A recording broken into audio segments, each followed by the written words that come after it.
Test test 1 2 1 2. Test test 1 2 1 2. Test test 1 2 1 2. Test test 1 2 1 2. All right, there we are.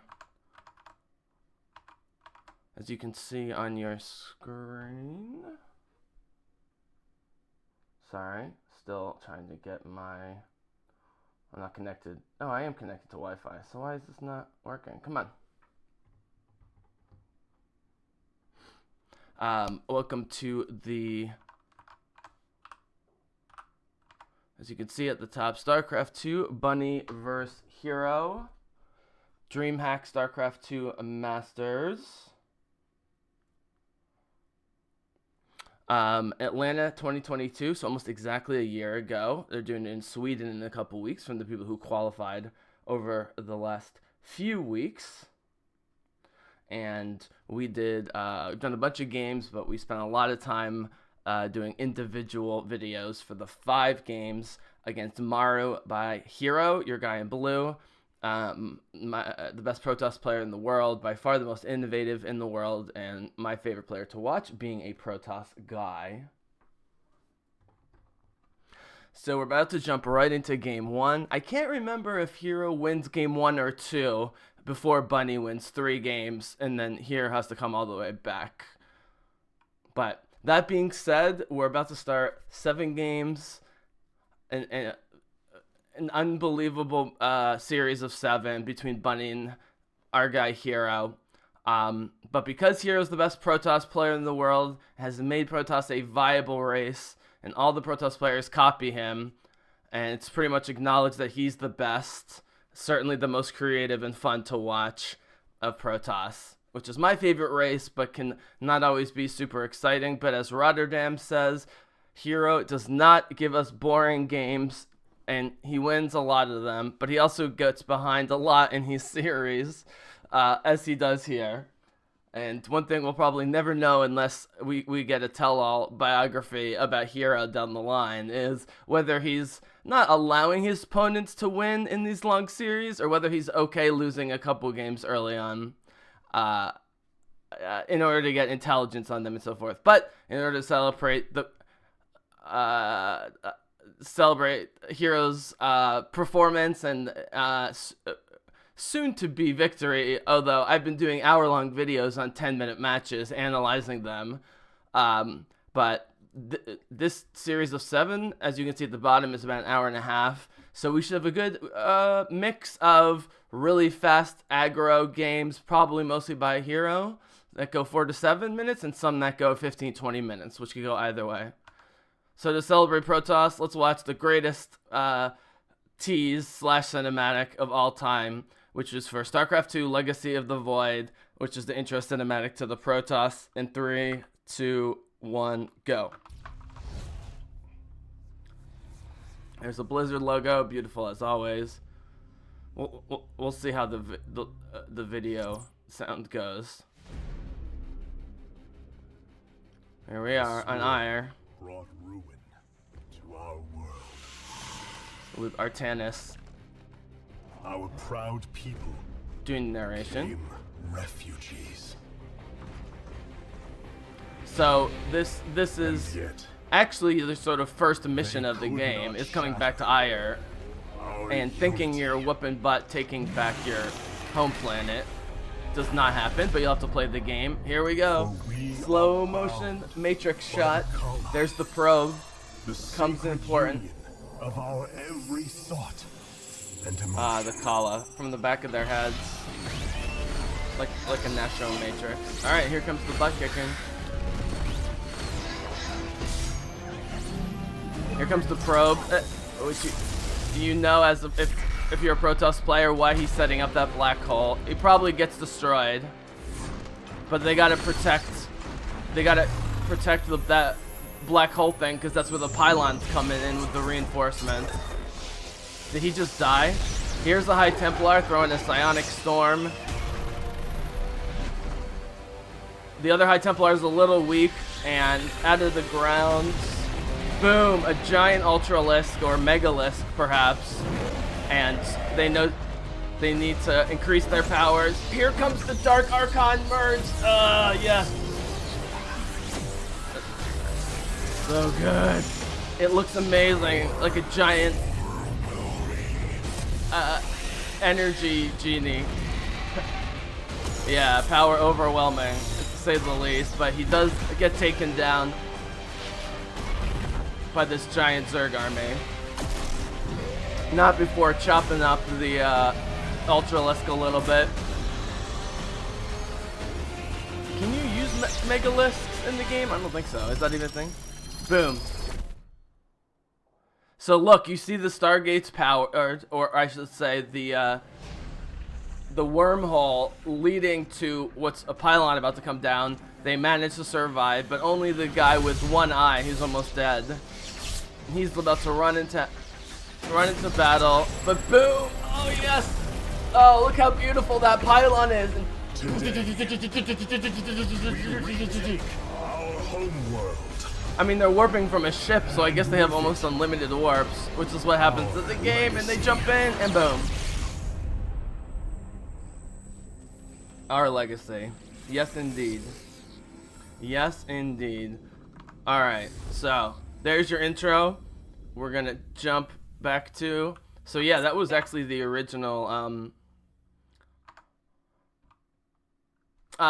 tease. I mean, you watch it as a cinematic before you start the campaign each time, and you can watch at any point, but that was also the teaser for the game. I don't know how much before the game came out, but as a StarCraft player, even though it was only 2 years from Heart of the Swarm, but it wasn't the best campaign ever, and we knew a bunch of new multiplayer things were coming in addition to an awesome new campaign, but boy, did the new units, as we'll see with Hero over and over again, the Adepts, of course, the more improved Oracle, and the Disruptor. I mean, Zero has taken all the units that have been released since the beginning, or I should say, all the units that have been released in the second and third waves were in the Zerg campaign in 2013 and the Terran in 2015, and then there's been a 4.0 patch and now a 5.0 patch. They're on like 5.011 or whatever. But the more recent ones added the Adept, they added the Disruptor, and they added the some powers and making it a little bit stronger the Oracle. And boy, do those come into play. Oh, there's Kerrigan video in the background. I was gonna say, boy, do those come into play with Zero's playset. Okay, enough intro. Let's go. Bunny vs. Hero Dreamhack. StarCraft 2 Masters, Atlanta 2022, Grand Final. I'm gonna be listening on slight delay for a second while I make sure Zombie Grub doesn't blow our ears out with her enthusiasm. God bless her. And we'll get started with the Waterfall map. It's sort of a mid-sized map between Hero and Bunny. Let's go. I have rewatched these games more than once. I'm not sure I've done a close watching of every game, but I remember the general flow of the big moment, so we'll watch together and see what happens. She's screaming. Luckily, I've been able to control the volume. Alright. And then we got our friendly British announcer, whose name I constantly forget, who actually donates a ton of time and money to the StarCraft community, and is a pretty flawless announcer. Alright, there it is, Bunny vs. Hero. You know, we've been saying this all weekend. It has been exciting, and we're like. So, for a while, he and ZG are just gonna talk about about how great the crowd is and how much they love doing this live, and we should have more live tournaments. All stuff we certainly agree with. Excellent engineers in the back room that are making sure that we get hyped alongside you guys. Guaranteed. They're thanking the engineers, the production team, just a class act all around by the announcers. Here, that's what you're supposed to do, but a lot don't. And whenever it's the finals of anything, that's when you make sure you thank all the people who normally never get mentioned or thanked. Alright, so we have the annoying probe from Hero. Gotta love the annoying Hero probe. Well, for now, he's just scouting. And setting up the second base. But will he do the tapping on the shoulder thing on the opponent's base with a single Prof just to annoy him? Great sized crowd. I know this is in Atlanta. I don't know specifically where and how many people, but it's thousands of people, which is great to see for a year ago, which was after the announcement that Microsoft would take over and the new patch and everything, I believe. Alright, so now we've got a Zealot, and on the other side with Bunny, a Reaper doing some scoutage. Escoutage, as they say in a non-existent language, scouting. With the way the Zealot has been thrown across, he's also avoided any potential scout from the Terran, which so far was good, but the Reaper actually does come back. Making sure there's no proxies. I think one-on-one, Zealot versus a Reaper. Well, this guy's going to go down now to 3 Reapers. So he'll just be a little annoying for a second. But Bunny prioritized multiple early units for scouting, but also to keep the inevitable Hero annoying super early game aggression at bay. He's already jumping up to the main base of Hero with 3 fire and bomb shooting Reapers who move so fast. One goes down and the other 2 barely escape. So I didn't see when Hero warped in those adepts, but he warped them in plenty of time. He's gonna try and scramble around here and avoid at least. Didn't see when those came down. Wow, All right, now we've got a Stalker and some adepts, which is, if your Hero is basically a small army. So far, 5 probes to 3 Reapers. I know the economics of the early game say losing 5 probes would be the worst fate, but I don't know. I still think losing probes to even the smaller number of expensive units that cost more minerals and cost gas, I don't know. Could go either way. But Bunny accomplished the important thing, which is he's completely halted this early aggression that Hero does with adepts, with probes, sometimes with phoenixes, sometimes with oracles, sometimes with multiples, sometimes with stalkers. I mean, you know, there's never a harassment opportunity that the Hero does not like. Okay, so here comes the yellow mouse in a second, so you can see me pointing, and not just the announcers. So it's a large yellow pointer. Which, here it is. You can see it circling around. So this base is very inhabited by Bunny. You can see at the bottom, Hero is down 10 in the fighters, but he's actually up in the even after losing 5 probes, he's still up in the worker B category by 5. So that's good, getting the money. What I was trying to say was, normally by now, Hero will have held back Bunny's second and soon-to-be third base and be working on his third base, but because Bunny did actually more early aggression than Hero in order to counter it, Hero is right now trying to survive with just 2 bases. Here's the natural base. Tanks are out already, going into siege mode by Bunny. And those Stalkers are going to get chewed up. They do get one of the tanks. Now, Hero does have a great sense of when he can sacrifice Stalkers because he's about to bounce more. But with Marines, who I don't know if they're Stimpacked. Oh, this is huge. The Immortal coming out, but he's going to go down in 2 seconds because he got hit by a massive tank blast and then a Liberator. Now it's just 2 Stalkers, and you have some SCVs, I guess, to repair the medevac.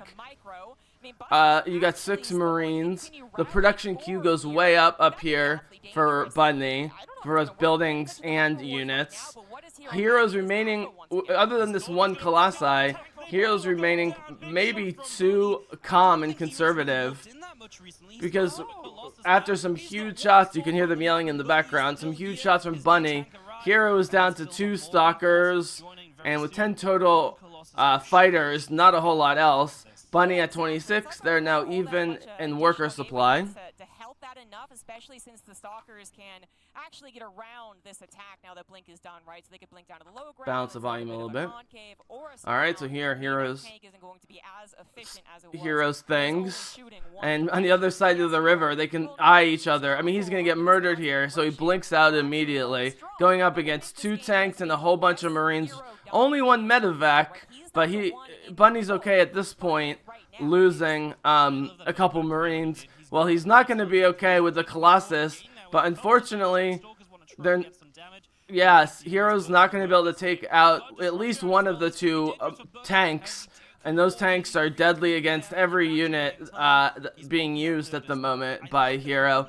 He tries a sort of defensive disruptor Nova. I'm not sure it took out any units, but Hero is now has half as many units, 52 to 26 Bunny. And maybe his economy is in okay shape, and he just beamed in. What is he beaming in? He's beaming in Centurions, or Zealots, I should say. He is going for the Dark Templar shrine up here, as you can see, which he can use in completely different ways. Okay, they had charge. Did the Zealots? They get the tank, but they mostly get blown up. Heroes down to 23 units to 57. I mean, maybe it was worth it because Zealots are mineral dump with Protoss, who always have never enough gas and always have too many minerals, and there it is. This was pretty much inevitable from, look at Hero smiling. Bunny keeps a straight face up until the very last game, pretty much.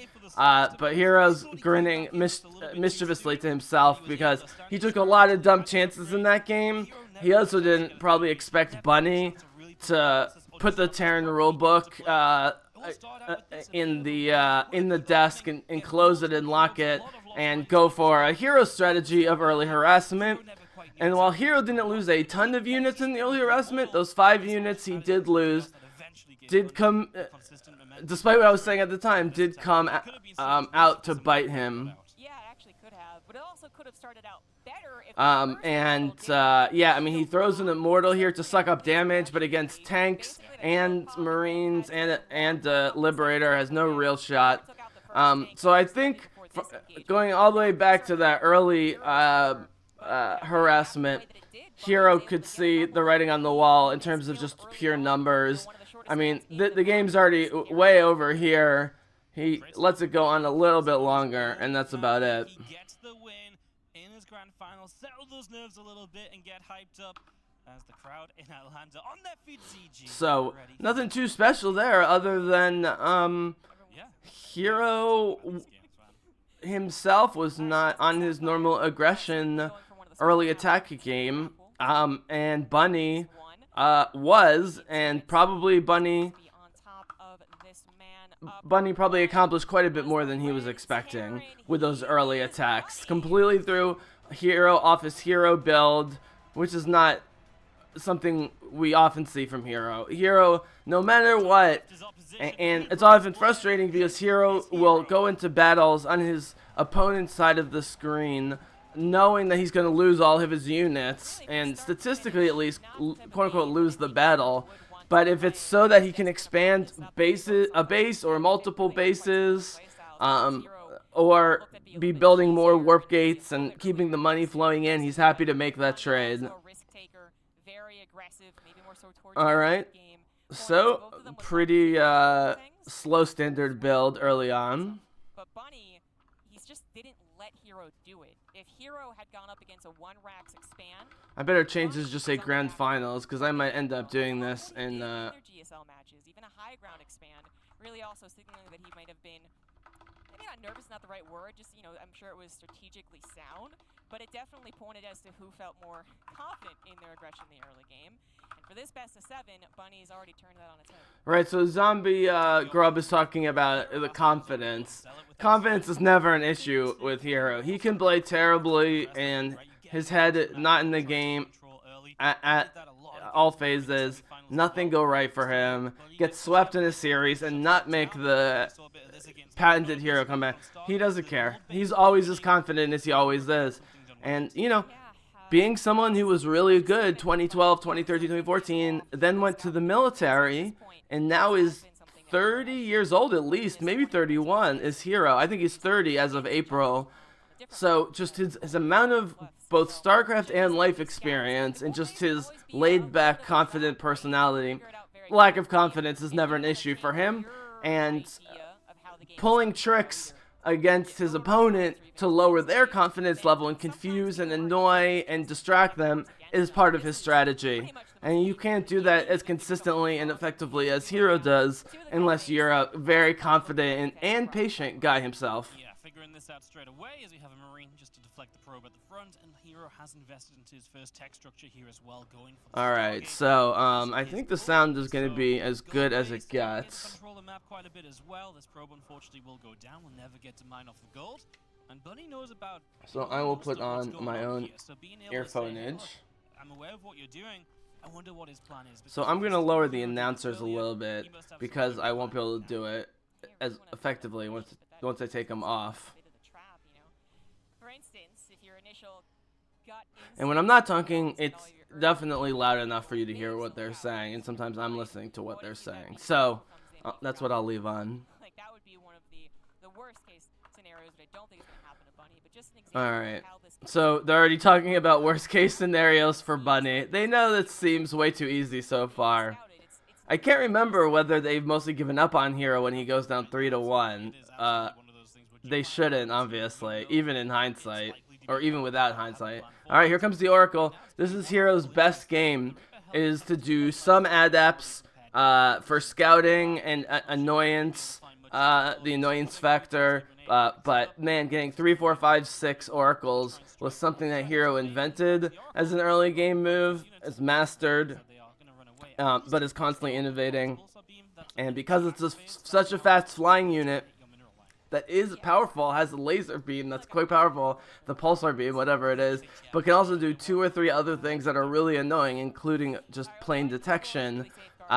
Boy, it's just such a powerful unit, and Hero is amazing at keeping it in as long as possible. The Oracle. Really, this is the very poor start from Bunny or from Hero. That's Alright, he got 3 shades out, and he's gonna get them all into the base. Let's see. Yep. So now he's got adepts shading into the base. They basically teleported themselves into the main base of Bunny. Bunny is already pulling all of his workers. 3 adepts versus 8 or 10 Marines, but they're spread out. They should be able to handle themselves. He's ready to lose these and have them die. But again, he's happy to trade forces here. You know, you can see Hero's ahead by a couple now because of that harassment in the work category. He's down in the offensive category, but it's way too early in the offensive category, especially with the lack of attacks by Bunny. Up here he goes. Got Phoenixes. Where did those Phoenixes come from? He just had an Oracle and a bunch of Adept. Where's the money coming to make all of these ships? You see Hero with no units, and then suddenly he has 13, 20 units, and now he's causing problems. Took out a Viking, and everyone's building Vikings, at least a few against Hero, because they know he's going to bring out that Colossus, which will wipe out their biological armies. Here comes the Widowmine sneaking into the base of Hero. He is not monitoring this at all, and is what? He just gonna let all of his... Oh, no, he was monitoring it, but he didn't show his hand, and he moved the workers at the last minute. Only lost 1 or 2. There's a Widowmine. This is definitely another use for the Oracle. Boom, and the Phoenixes. One of the Phoenix can use the Graviton Beam, or whatever it's called, to pull up the unit, and then the other ones blast it. This is a great start for Hero, even without his normal harassment techniques. I mean, he's not doing no harassments. He's harassing right now as I'm talking, but it's certainly not doing I might try and win this game in 5 or 6 minutes level of harassment. Now he's got 5 Phoenixes. I have no idea where this is coming from. I'm going to pause this for a second, and now he has a giant production tab. So this is Hero preparing for a big, I'm not saying a long game, but a big game and big battles among the sides. And he's been doing unlimited scouting, so he knows what units are coming out. And while Hero and Bunny have both shown their hands in a few units that they're building, they're both very predictable. Especially Hero's early stuff with the Adapt and the Oracle. Again, those newer units. But Hero's building 2 gas geysers because he just expanded down here. Hero loves doing this, by the way. It depends on the map. Here, the natural is also the obvious second base because it's just down 1 ramp. But sometimes he'll skip the natural and go, if you see on the far west side here, to take the third, or in this case, took the natural, skipped the next one down the west, and went all the way to the northwest, and has a very busy base going already. But he's got to get those gas geysers. He's putting shield batteries and pylons in there to expand, but also protect his units. He's doing 2. It's just rare to see 2 of any hero builds at once, other than queuing up warpins. But 2 assimilators in all these other buildings is a lot, and he's working on 2 upgrades, not early, but early enough to counter the upgrades coming through. So this is a pretty even game so far, but if I had to guess, I think Hero probably wins this game. I mean, I sort of remember that he does, because then he goes down 3-1, and then he comes back from 3-1 with 3 straight wins. But even if not, when the numbers are equal, the Protoss is usually winning if the numbers are equal, because per unit, you have higher damage and higher armor and shields and so forth. All right, let's jump back into the game. So yeah, so now he's at 6 Phoenixes. I still don't know where the builds for them are coming from, because he only has 27 military power. Each of those Phoenixes are like 2 or 3. So almost his whole military power is in 1 Oracle and 6 Phoenixes. But against these Marines, and he waits till they're fully charged, each of those Phoenixes are able to pick up 1 or 2 units, and the other ones blast it. And now all of a sudden, Hero is up 13 in the worker category, as you can see at the bottom of your screen. And at relatively early, I mean, it's not early for a Hero game, but relatively early in general, for a Hero game, as we move into the sort of early mid game, Hero is getting so much value out of these air units, and has gone beyond harassing Bunny, but is now, as Bunny has 2 huge, so Bunny has 2 huge bases. He's starting a 3rd. He's trying to start a 3rd, 4th, and 5th. He's got a command. He's got a command center here. We're a little bit south of there with the suddenly big army of Hero. So he's trying to build to the west and towards the center at the same time, which is normally a pretty good strategy, especially for Terrans, as I'm always talking about control of land, especially neutral territory. But with Hero, his opponent just often gets wrong for whatever reason. I don't know if he thinks Hero's moving to the east or the center. Hero moves to the far northwest, so this new command center, which is sort of northwest of the primary base and due north of the natural base, you can't account for what Hero's doing. And Bunny is starting to sort of lash out. Bunny's trying to keep his build order, but there's enough aggression, enough harassment, and enough just attacking from lots of different angles. Okay, so there's a big connection with the army of Hero. I don't know if that was a tank or a widow mine. I missed it as I was waxing poetic on Hero. So Hero again's coming up the ramp. He actually didn't lose that many units. Whatever that big blasting was, he didn't lose that many units, as far as I can tell. He's still, now though, while Bunny is much above Hero in army supply, but Hero is much above Bunny in worker supply.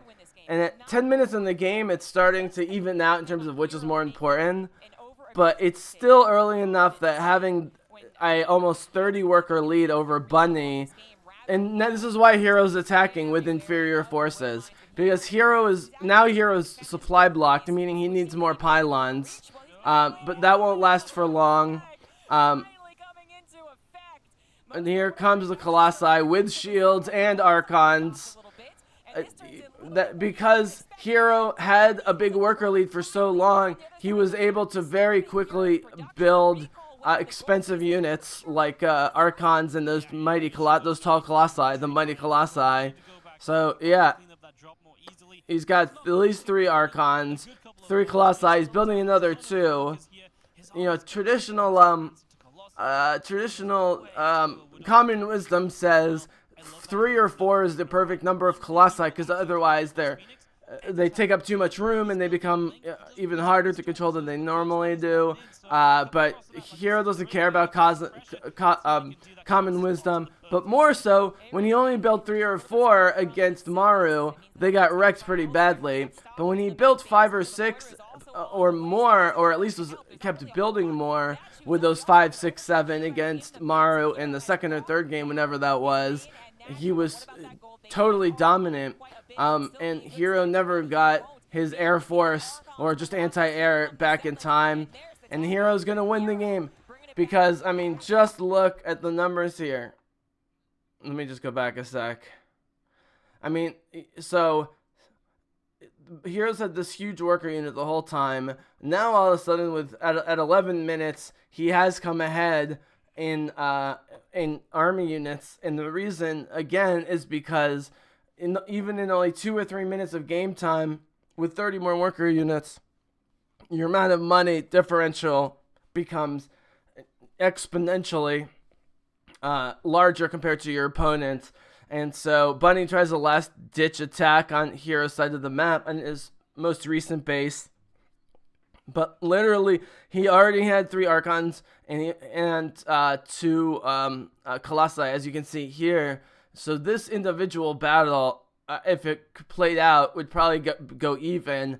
I don't know where Bunny must see, because both players and us, in terms of the mini-map, are looking at this exact same spot. There's not a secondary attack going on that I'm aware of, but Bunny must just be aware that his worker count is terrible, and if Hero's expanded this far, he could beat all of these expensive Protoss troops and destroy this base, but the money differential will still remain humongous, with 3 or 4 Hero bases somewhat far away elsewhere on the map, which is exactly why Hero builds a base like this, separated from his other bases. He also builds these bases specifically just to get money, and is okay with them dying, and he'll just keep building bases to get money. And the money differential leads to victories where they don't even have to fight a big battle.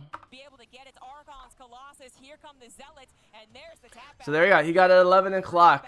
You know, again, it's funny watching more Hero games.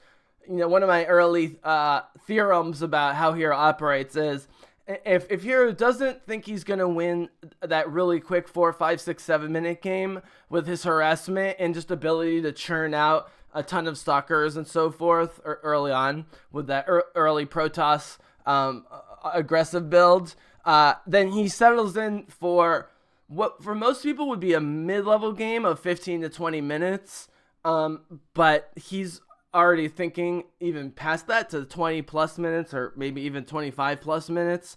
This one ended at 11, but anyways, one of my original theorems against Hero as a player was that when things are going his way, he's harassing the other player while building up tons of bases and stacking tons of money, is that around 9.5 or 10 minutes, I should really expand that. Somewhere between 9 and 11 minutes, he makes a big push.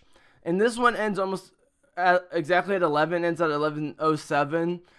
And Bunny, being a veteran somewhat himself, I mean, he's played a ton of games, he's been around, here he is in the finals, but he certainly has watched a ton of Hero, as everyone has, as a South Korean especially, but just in general as a player. And he knows that this is exactly the time at 11 minutes where he hasn't seen the big Hero army. But as you can see, again, let's bounce back to the game for 1 sec. As you can see, while Bunny briefly has a lead in units here, it goes even with a good base defense and the shield generators. I mean, there's at least 2 shield generators, so it wasn't a great idea for Bunny to attack in general. The game will be over in, 17 seconds? But suddenly, this orange colored number flips, and Hero's ahead in army power. But he hasn't even done his full slate of 11 minutes into the game warp ins, and Bunny knows they're coming. So Bunny's watching this unfold. It looks like a big Bunny Terran force, and it looks like Hero is just like lashing out from all different places. Okay, so now we're 10 seconds away from the end of the game. Hero has finally, by one, pushed ahead in military power, but more importantly, with almost 1,000 gas and 1,000 minerals, he can beam in a whole bunch of stalkers and some other units, including his zealots that have that charge feature where they can charge into battle and do a ton of damage. Stalkers with blink, obviously, and Bunny knows the writing on the wall. He knows that this is actually super powerful, especially against air units by itself. I mean, these two Colossi are just going to shoot the Marines, but the three Archons, and even though these 2 or 3 sentries are mostly shielding and restoring shields of the Protoss units, they can attack air units and do enough damage that, combined with the Archons and what Bunny knows is a giant Hero beam-in, is enough to end this. And we'll see, and he just ends it. Actually ends before, just after 11 minutes with Bunny. So there we are, 1-1. Okay, so just as a preview, Bunny is now going to win 2 straight games and go up 3-1 in a 7-game series, which means Hero is going to have to come back from that 3-1 deficit. This game, which was just very tough to kind of get out of, right? Like, he just didn't do anything early enough. The Reaper Hellion got picked. I was like, okay, but what's next? Where's a mine drop or anything, or you know what I mean? And maybe it was meant to be the Viking landing to harass. Yeah, the broadcasters are talking about the script flipped in the second game, where there was just enough early harassment and unpredictability from Hero and Hero's units and so forth that Bunny just could never get anything started, just like Hero could never get anything started. Because I just pause here real quick. We're about to hit 10 minutes. The game will be over in just over a minute. But normally by now, Terrans have much bigger than an army of one, or I should say a total supply of 129. They do have an army power of 90, but with only 39 workers, that total supply count, especially at the 10-minute mark, where both workers and now fighters are starting to be important, just wasn't going to happen. Will make that mistake, and that will be my opening. But Hero never quite did. Apparently tempted by it a couple of times, almost running. Yeah, they're talking about Hero had an opening planned for this game that was slightly different than what he did, and those didn't get much traction, but he's so fast and so effective and just, almost prophetic in his ability to read the outcome of changing situations, and so he immediately just adapted what he was doing and jumped back into it. So a chance here for Bunny to maybe strike once again. Alright, we'll take a quick break and we will be back.